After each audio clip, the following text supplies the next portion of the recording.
Picture from the field, sign height above grade. Ready for the stat? 94% of the people that see this requirement get it wrong. All right, let's talk about this. Here's what we have. That's probably just a water heater, side wall vented through the side of a house.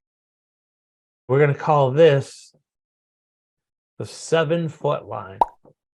If this vent we're looking at is here, here, here, here, here, if that vent is between 7 feet above grade, the sign needs to be where? Evan Fairbanks. At 8 feet. 8 feet. 94% of the people get that wrong. Not only on an exam, out in the field. It's exactly what it says in your book. Maybe the picture helps.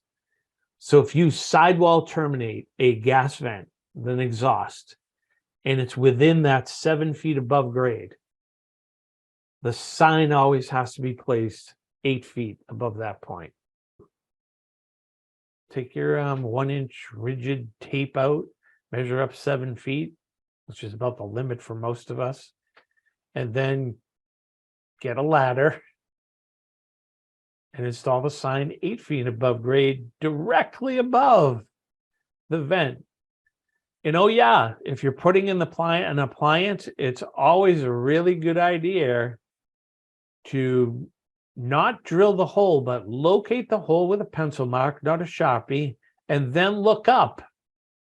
Because if there's a window in the way or something's in the way, you need to move. Or it could be, shit, I can't use this type of appliance because there's nowhere to put it. I got to go to some other gas appliance. Maybe I got to go back to category 1. Maybe I need a different style of category 4. This would actually happen to be a, not direct vent, but category 3, because it's not doing any intake from here. Most likely a water heater.